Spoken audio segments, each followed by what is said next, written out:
Roberto, qué gusto enorme. ¿Cómo estás? Alberto, un saludo también a Mauricio, a Wendy, a los radioescuchas de I99 y a su orden para cualquier inquietud. Por supuesto que sí, justamente poner el contexto, ¿no? En agosto del año pasado, del 2023, un 58.98% de ciudadanos, de compatriotas, pues decidió en consulta popular, aquella consulta en el régimen del presidente Guillermo Lasso, frenar la explotación petrolera en el Yasuní, en el gran Parque Nacional Yasuní. Y desde ahí, pues, se han venido pues delineando esquemas para poder materializar aquello. Y precisamente el miércoles último el presidente Daniel Noboa ha creado pues mediante decreto ejecutivo un comité para ya impulsar justamente el desmontaje del bloque petrolero en el Yasuní. ¿Qué significa esto para nuestro país, Roberto? Yo diría que básicamente se está comenzando a escribir un nuevo capítulo de este disparate que significó la consulta popular sobre el bloque 43 ITT en agosto del año pasado, porque finalmente sabemos que las estimaciones respecto al coste del desmontaje van a estar entre 1.500, 1.800 millones de dólares. La pregunta es, ¿de dónde va a salir el dinero? Y creo que, desde luego, una de las respuestas es que estamos metidos en camisa de once varas. Yo no veo claro cómo ese dinero desde el presupuesto general del Estado, cuando hay muchas otras prioridades alrededor de la seguridad, por no hablar de educación, salud, infraestructura básica, carreteras, etcétera, etcétera.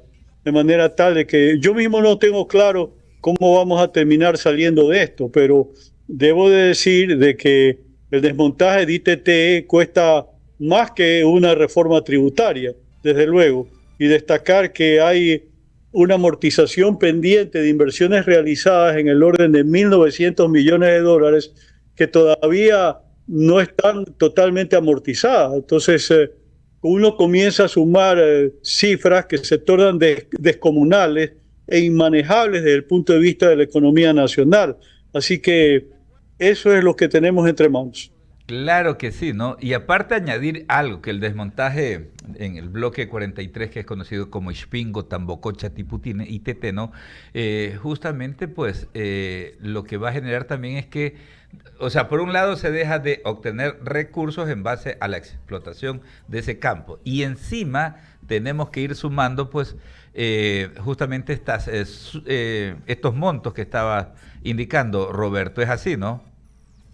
Bueno, el tema pasa por el hecho de que deberíamos reflexionar por qué se produjo la consulta popular. Esto tuvo un contexto histórico y se basaba en el hecho de que íbamos a sacrificar esa producción petrolera en aras a la no emisión de dióxido de carbono a la atmósfera para contribuir al cambio climático, pero finalmente esa iniciativa se cayó porque se suponía que íbamos a recaudar la mitad de lo que valía ese yacimiento aún sin explotar, pero resulta de que como solamente recaudamos 150 millones de dólares frente a una expectativa de 3.500, evidentemente el propio gobierno de Correa, que promovió esta iniciativa en 2007, decidió de que no podía o no correspondía continuar más allá de 2013. Pero evidentemente hablar de una consulta popular sobre esta materia 10 años después, cuando ya había una resolución de la propia Asamblea Nacional respecto a la procedencia de interés nacional de la explotación en este campo y haber generado ya una jurisprudencia que de alguna manera permitió que el campo comience a ser explotado por la empresa estatal Petroecuador, y lo que hace de forma retroactiva esta consulta popular a destiempo es de conocer una realidad jurídica que ya estaba dada, consumada, y desde luego generar un problema de proporciones colosales como los que estamos hablando. Es decir, no hay dinero para el desmontaje. Es así de sencillo. Yo no veo de dónde va a salir con un Estado quebrado que en este momento tiene deudas acumuladas, impagas, en el orden de 5.900 millones de dólares. Por lo menos esas son las cifras que se barajan cuando se discute este tema dentro de un contexto distinto. Sí, hay que fijar responsabilidades ya con respecto a la forma como se han manejado las cosas, Roberto. ¿Cómo las podríamos ir ubicando? Una clase dirigente, y hablando no solamente del sector político, incluso de la dirigencia en general, equivocada totalmente, tomando decisiones alocadas y desacertadas, manejadas ideológicamente fuera del contexto de la realidad del país. Bueno, pues yo diría desde luego el grupo ambientalista radical que ha promovido esto, pero desde luego no hubiera prosperado la iniciativa si no hubiera existido el correlato de una mayoría de magistrados en la Corte Constitucional que no actuaron como jueces, sino como parte. Es decir, como ellos tenían antecedentes de militancia en el movimiento ambientalista, desde luego vieron con buenos ojos la posibilidad de llevar adelante esta consulta popular que tenía 10 años de desfase, en un momento en el cual, debemos recordar, estamos hablando apenas del año pasado, este no era un tema de discusión a nivel nacional. Es decir, cuando esta consulta popular se convoca, desde luego la gente no sabía el por qué, ya lo había olvidado, el tema no era objeto del debate público en ese momento, de forma tal que a marchas forzadas, coincidiendo con un proceso de muerte cruzada, de nuevas elecciones generales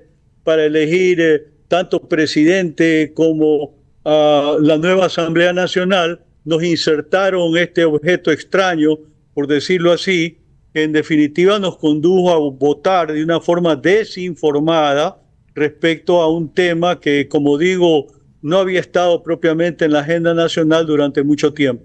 Esa es la realidad. Claro, y ya que estabas pues indicando estos ambientalistas militantes, recordarle a nuestra audiencia, a todos que quienes nos siguen también, que estos son los que, por ejemplo, en el caso del Napo, que está, la provincia oriental de Napo, que está cayéndose en pedazos por la operación de los mineros ilegales, ¿no? Ahí no dicen absolutamente nada. Les encantan solamente los temas mediáticos. Permíteme, Roberto, en Quito también está Mauricio Icaza, quien continúa con la entrevista. El audio, Mauricio. ¿Ahí me escuchas? Ahí ¿Ahí sí, me ahí escuchan? sí. Ahí estamos. Sí, te estoy Ya, escuchando. perfecto. Roberto, qué gusto saludarte. A Igual. lo conversado con el tema de los costos que tiene todo esto, ¿no habrá que sumarle también, y corrígeme si estoy equivocado, el hecho de que el Ecuador tiene comprometido todavía parte de su producción petrolera? Consecuentemente, si dejamos de producir en el ITT, vamos a tener que comenzar a pagar con el petróleo de otro campo, y ahí también habrá otro costo que habrá que sumarle a lo señalado por ti. Y el costo, naturalmente, de que ITT ha venido produciendo para el erario nacional, dependiendo de estos últimos años, 2022, 2023, entre 1.200, 1.000 millones de dólares. Como decía hace un momento, eso de modo propio equivale a una reforma tributaria y no tiene costo político. Entonces, en definitiva, uno tiene que cuestionarse a dónde nos conduce todo esto desde el punto de vista de que finalmente no hay el dinero para el desmontaje. De hecho, ya hay una intervención que se ha dado sobre un ámbito muy reducido del Parque Nacional Yasuní. Es importante recordar que es un parque que tiene cerca de 1 millón de hectáreas, apenas hay 80 hectáreas de zona de intervención, en donde naturalmente se ha obrado en función de estándares internacionales respecto a protección del medio ambiente, para efectos de amortiguar cualquier daño que pueda darse, es decir, acotarlo, de manera tal de que este es un tema, yo diría, que invita a la reflexión a los actores políticos, a la ciudadanía, porque finalmente yo lo veo como inejecutable, porque no veo que haya el dinero, porque sería la primera vez en el mundo que se va a desmontar un campo petrolero en pleno funcionamiento, de manera tal que hay otras consideraciones también respecto a que, por ejemplo, para fines de desmontaje se va a requerir de una licencia ambiental, una consulta previa, y eso pues va a demandar tomar o recoger el parecer de las propias comunidades indígenas o aquellas que están asentadas en la zona, y desde luego sabemos que su posición es contraria a quedarse sin trabajo, porque finalmente la actividad de ese campo ITT es la principal actividad económica de la provincia de Orellana. Eso hay que tenerlo en claro, de manera tal de que tampoco hay que subestimar la reacción que en su momento pueda producirse en el lugar cuando se pretenda llevar adelante un desmontaje. Eso es parte de una anticipación que nos permitimos compartir con los radioescuchas. Es decir, hay un problema subyacente que cualquier rato ahí puede prenderse.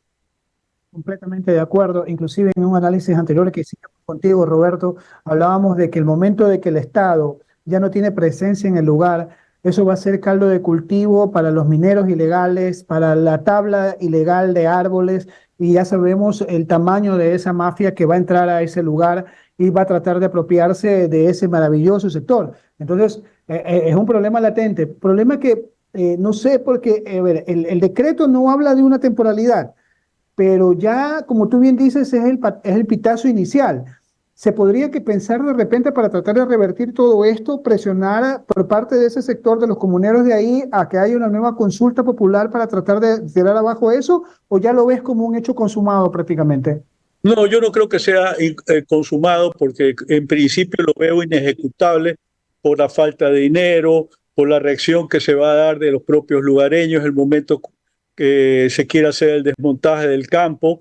El hecho mismo que hay que destacarlo, que a pocos kilómetros Perú, del otro lado de la frontera, hace su propia explotación petrolera en un hábitat natural totalmente semejante al nuestro, y no se cuestionan de que si esto debería darse o no debería darse.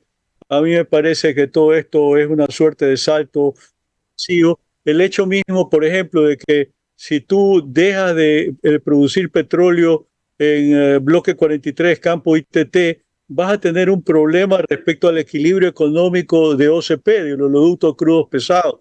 En este momento transporta aproximadamente 150.000 barriles por día, a lo que tendrías que restarle tú 52.000 barriles, que es lo que estamos produciendo ahora, porque ya la producción comenzó a caer como consecuencia de que hay taladros que han estado funcionando en el lugar, que han comenzado a ser retirados, porque como tú entenderás, con la mansedumbre que caracteriza a Petroecuador, han comenzado a dar los pasos para efectos de apagar el switch, pero aquí no se trata de apagar el switch, es bastante más complicado que eso. Repito, no se trata aquí de cerrar la llave y cerrar el flujo de agua. No es así de fácil, es bastante más complejo que eso, y creo que al tenor del avance que tenga esta comisión que acaba de ser integrada, estas realidades van a quedar expuestas al debate público, y creo que es saludable que así sea. Una más, Roberto, quiero aprovechar tu posición como presidente ejecutivo de la Cámara de Energía del Ecuador, cambiarte radicalmente de tema y buscar tu reacción respecto al asunto de los cortes energéticos. Ya en la segunda semana consecutiva que no los vamos a tener. Si bien es cierto, no estamos con los caudales ni la cota deseada, pero lo que hay en el momento permite a las autoridades del ramo decir, ¿sabe qué? Vamos a suspender los razonamientos eléctricos. De tu expertise, ¿tú crees que ya podríamos nosotros comenzar a ver algo de luces al final del túnel, tomando en consideración de que se pretende la contratación de la compra de una barcaza y la contratación de otras dos para la generación termoeléctrica y el tema de con Colombia también podríamos llegar a pensar de que la cosa se va a calmar un poco, ya no solamente pensando en este momento, sino en el estiaje del 2025? Mira, yo lo que te diría es que hay que aprovechar la coyuntura de lo sucedido para verdaderamente hacer una reflexión que apunte en la dirección de una profunda reforma del sector energético del país, que apunta no solamente a electricidad, sino también a el componente petrolero, que de alguna manera están hermanados, en el sentido de que, por ejemplo, Colombia introdujo las reformas allá por el año 92 a raíz de una crisis energética prolongada que tuvieron entonces, que se prolongó durante 10 meses, que llegaron a hablar en su momento de la hora Gaviria, porque hicieron lo que posteriormente haríamos en Ecuador en el año 97 con Sisto Durán Ballén, cuando fue necesario instrumentar la famosa hora Sisto. y en definitiva eso determina que hoy por hoy el sistema eléctrico colombiano sea básicamente privado. Y de hecho, la energía cotiza en bolsa y se transa todos los días y los generadores son privados, las comercializadoras también, y desde ese punto de vista el usuario se beneficia, saca partido del hecho de conseguir una mejor tarifa. Aquí, en cambio, el sistema está totalmente estatificado, con el problema de que hay un plan maestro de electrificación cuya programación en lo que tiene que ver con inversiones y nueva infraestructura no se viene cumpliendo porque sencillamente no hay los recursos para invertir, el Estado no los tiene y el esquema funciona con un subsidio que básicamente se refiere a que las inversiones a realizarse deben hacerse con cargo al presupuesto general del Estado y no son aplicables a la tarifa que se cobra del usuario. Es decir, desde ese punto de vista hay un subsidio y eso determina desde luego problemas en los cruces de cuentas porque CNE le debe este rato a SELEC 450 millones de dólares y a la vez SELEC le debe a Petroecuador 400 millones de dólares. Entonces es todo un enredo como consecuencia de la presencia protagónica de la institucionalidad estatista en el sistema de generación, transmisión, distribución y comercialización de energía eléctrica, y digo, eso es lo que tiene que cambiar de una forma radical. Lamentablemente este es un gobierno de transición, le resta un año, los tiempos se vienen cortos y claro, tomar decisiones políticas en este momento es un desafío, pero el gobierno tiene que hacerlo, porque de otra manera su afán de reelegirse a principios del próximo año sencillamente va a fracasar. Roberto, gracias por contestar mis inquietudes. Te vuelvo el paso a estudios. Ahí está Alberto Quintana. Ya que estamos en este tema, yo veo con muchísima preocupación, ¿no? Los titulares durante esta semana, hablando de crisis energética en Latinoamérica, porque hay que recalcar aquello, ¿no? Está afectando a varias naciones. En México, por ejemplo, ¿no? La falta de inversión en producción y distribución ha generado pues esta crisis energética. Ya va por cuarto día consecutivo con tremendos cortes durante estos días. La ola de calor también más bien vuelve necesario la utilización del aire acondicionado y es terrible poder continuar así. Me llamaba la atención también lo de Costa Rica, una sequía histórica en la nación tica, justamente ha propiciado que el gobierno tenga que anunciar cortes de luz de hasta 3 horas. No está enfrentando su primer racionamiento eléctrico desde el año 2007, Costa Rica. Y esto debe llevarnos a la reflexión, ¿no? Cualquier medida que se adopte, porque tú anotabas muy bien en el sentido de que ya hay que definir programas a largo plazo, ¿no? Lo que tiene que ver con lo que tenemos como infraestructura actualmente, pero también lo que vamos a requerir de aquí a algunos años. Y en esa medida creo que tenemos que ir teniendo en cuenta todos estos elementos nuevos, ¿no? Pero fíjate tú que a pesar del estiaje severo que están teniendo en Colombia, sí tienen suficiente capacidad de generación. En condiciones normales, ellos tienen un esquema bastante parecido al nuestro, que el 80% es generación hidroeléctrica, que desde luego en este momento no puede operar en condiciones normales, pero por lo menos tienen un parque térmico, sobre todo a gas natural, que les soporta prácticamente en este momento la generación del 50% de su demanda de energía. Entonces, finalmente no han tenido apagones.